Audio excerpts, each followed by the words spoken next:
우리나라의 기초연금은 만 65세 이상 전체 노인 중 가구의 소득 인정액이 소득 하위 70%인 어르신들께 지급하고 있는 사회보장제도입니다. 다시 말해 기초연금은 평생 국가의 발전과 자녀들 양육에 헌신하느라 자신의 노후를 대비할 겨를이 없었던 노인들의 생활 안정에 도움을 드리고자 마련된 제도라고 볼 수 있습니다. 그러나 그 안을 면밀히 살펴보면 많은 모순들이 숨겨져 있습니다.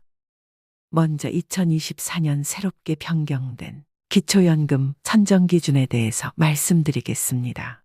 기초연금 선정 기준은 신청인과 배우자의 소득과 재산, 그리고 부채까지 모두 반영한 소득 인정액이 단독 가구 213만 원, 부부 가구 340만 8천 원 이하면 단독 가구 33만 4,810원, 부부 가구 53만 5,696원까지 받으실 수 있는데요. 이는 2023년 대비 5.4% 인상된 금액이지만 수급 대상은 보편적 복지 기준인 100%가 아닌 소득 하위 70%로 작년과 같은 수준으로 유지되었습니다.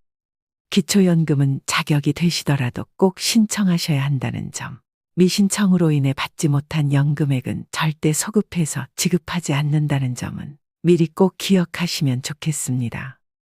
나는 재산이 어느 정도 있고 집도 있는데 못 받지 않을까 지레짐작으로 신청하지 않으시는 분들도 꽤 많다고 하는데요. 대부분이 받을 수 있는 사회보장 서비스이니만큼 꼭 신청하셔서 받으시길 바랍니다.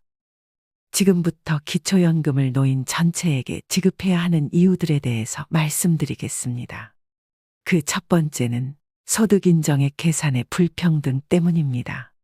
현재의 기준대로 기초연금 수급 대상을 선정한다면 젊어서 열심히 일하고 아껴서 저축하고 안정적인 노후를 위해 연금을 가입하고 준비하신 분들에게 기초연금이 지급되지 않을 가능성이 높기 때문인데요. 그 이유가 기초연금을 수급하는 소득인정액 계산 시 부동산을 소유한 사람은 시가 기준이 아닌 시가표준액, 즉 공시가를 기준으로 반영되며 심지어는 전년도 기준으로 실제 50% 정도의 기본공제 효과가 있다는 것입니다. 또한 노후를 위해 점포나 오피스텔 등을 소유해 임대소득을 올리시는 분들에게도 임대사업자 등록 여부와는 상관없이 점포임대 41.5%, 주택임대 42.6%의 필요경비를 공제해주고 있습니다. 여기에 더해 현재 일을 하고 계신 분들의 근로소득에는 기본공제 110만 원에 추가공제 30%까지 부부 각각 공제받을 수 있습니다. 그런데 왜 젊어서 열심히 일해서 번 돈으로 저축한 재산인 금융재산, 즉 정기예금, 정기적금, 주식, 보험 등에는 기본공제가 달랑 2천만 원밖에 되지 않는 걸까요? 앞서 말씀드린 바와 같이 부동산을 소유하신 분들께는 공시가 적용으로 약 50% 정도의 공제 효과가 있으며 지역 특례로 인해 대도시 1억 3,500만 원, 중소도시 8,500만 원 등 추가 공제를 해주고 있는 것에 반해 왜 금융재산에만 기본공제를 적게 해주고 유독 부동산에만 많은 공제 혜택을 주는 것인지 전혀 납득이 가지 않는다고 말씀하시는 분들이 참 많습니다. 그런데 이것보다 더 어이가 없는 게 또 있습니다. 그것은 바로 연금소득입니다. 정부가 앞장서서 퇴직연금과 더불어 국민연금과 개인연금까지 3층 연금을 개인이 알아서 준비하라고 대대적으로 홍보하면서도 열심히 저축한 국민연금과 개인연금 등 모든 연금소득에는 기본공제가 전혀 없다는 사실인데요. 거기에다 국민연금을 50만 2,200원 이상 받게 되면 기초연금의 50%까지 감액되니 너무 불공평한 것 아니냐는 불만의 목소리가 커지고 있습니다. 노후에 같은 금액의 재산을 보유했더라도 일반재산, 금융재산, 연금소득 등 재산의 종류에 따라 기초연금 수급 여부가 결정된다는 사실 자체가 큰 문제라고 보여집니다. 기초연금을 노인 전체에게 지급해야 하는 이유 두 번째는 수급자 선정을 위해 투입되는 과다한 행정비용 때문입니다. 기초연금을 받게 되는 수급자 70%와 기초연금을 받지 못하는 30%를 가려내기 위해서는 신청인의 소득과 재산, 그리고 부채까지 조사해 소득인정액에 반영해야 하는데요.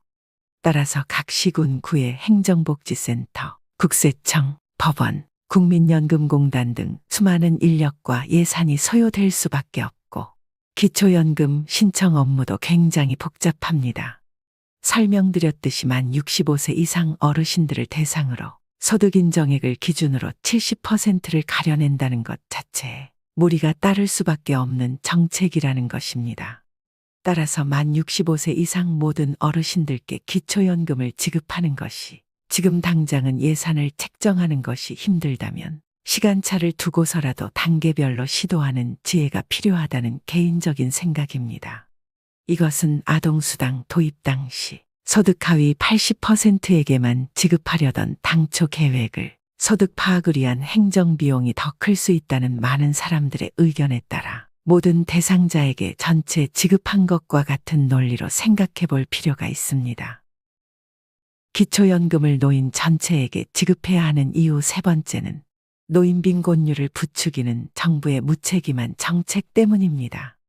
최근 보건복지부에서는 기초연금 전체 지급에 대해서 연금 재정의 악화와 예산이 부족하다는 이유로 현재 70%에게 지급하고 있는 기초연금을 40%까지 축소하자는 주장을 펼쳤던 적이 있는데요.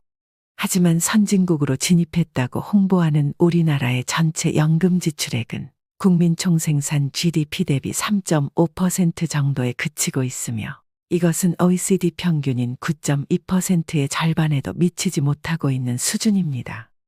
사회보장제도로 운영하고 있는 독일의 경우를 살펴보면 보험료의 30%를 국가재정 부담을 원칙으로 운영하는 것과 비교해보면 우리나라의 연금 지출은 GDP 대비 3.5%에 그치고 있으므로 너무 미미한 수준으로 보여집니다. 또한 공무원 연금이나 군인 연금에는 매년 10조 원씩 지원하면서 연금 재정 악화를 운운하며 기초연금을 노인 전체에게 지급하는 책임을 회피하는 것은 너무 무책임한 것 아닐까요? 기초연금을 노인 전체에게 지급해야 하는 이유 네 번째는 국민용돈 국민연금 때문입니다. 유럽의 복지 선진국에서 노인 빈곤 문제가 우리나라처럼 심각하지 않은 이유는 공적 연금 제도가 이미 100년 전부터 도입돼 대다수의 노인들이 그 혜택을 누리고 있기 때문인데요. 우리나라의 경우는 선진국보다 많이 늦은 1988년 시작되어 국민연금의 수급률이 약 38%에 그치고 있고 국민연금 월 평균 수급액도 63만 원 수준입니다. 사실 여기에도 평균의 함정이 숨겨져 있는데요. 평균 수급액은 63만 원이라고 하지만 이들 중에서 50% 이상이 월 40만 원 미만의 국민연금을 지급받고 있는 점을 고려해 본다면 어르신들에게 국민연금은 국민용돈 아니냐는 불만이 터져나올 수밖에 없는 것입니다. 또한 이번 정부에서는 재정 건전성을 강조하며 국민연금의 소득 대체율을 현행 40% 그대로 유지하는 쪽으로 방향을 잡고 있는 것 같습니다. 여기서 소득 대체율이란 생애 평균 소득 대비 국민연금을 얼마나 받는지를 나타내는 비율을 말합니다. 예를 들어 은퇴 전 평균 소득이 300만 원이었다면 은퇴 후 40%인 120만 원을 받을 수 있다는 것으로 이해할 수 있겠지만 여기에는 국민연금 가입기간이라는 꼼수가 숨어 있습니다. 소득 대체율은 20세에 국민연금을 가입하고 60세까지 총 40년을 납부했을 때의 비율을 말하는 것이므로 현재 우리나라의 국민연금 평균 가입기간이 20년이 조금 넘는 것을 감안하면 실제 소득 대체율 또한 20% 수준에 그칠 수밖에 없기 때문에 국민연금 제도가 시행된 지 아직 40년이 안 된 우리나라에서 소득 대체율 40%를 운운하며 어르신들을 기망하는 국민연금 제도 또한 시정되어야 할 것으로 보여집니다. 그런데 문제는 여기서 그치지 않습니다. 이렇게 그마저도 적은 국민연금을 받게 되면 건강보험 피부양자 자격 산정 시 100% 소득에 반영하고 있고 건강보험료 산정 시에도 국민연금액 50%의 건강보험료를 부과하고 있으니 어르신들이 실제로 체감하는 국민연금의 실질 대체율은 더욱 떨어질 수밖에 없는 것입니다. 따라서 기초연금이 실질 대체율을 보완해주는 역할을 해줘야 하므로 기초연금의 보편적 복지가 반드시 필요하다 하겠습니다. 현재 시행하고 있는 선택적 복지가 아닌 보편적 복지를 우리나라 노인분들 모두가 누릴 수 있기를 기대해 보겠습니다. 노인이 행복한 나라가 되는 그날까지 시니어 톡톡이 함께하겠습니다.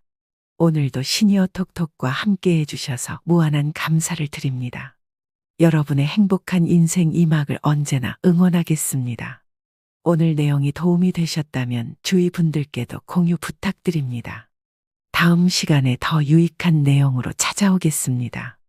구독과 좋아요, 알림 설정은 제작에 큰 힘이 됩니다. 오늘도 행복한 하루 보내세요. 감사합니다.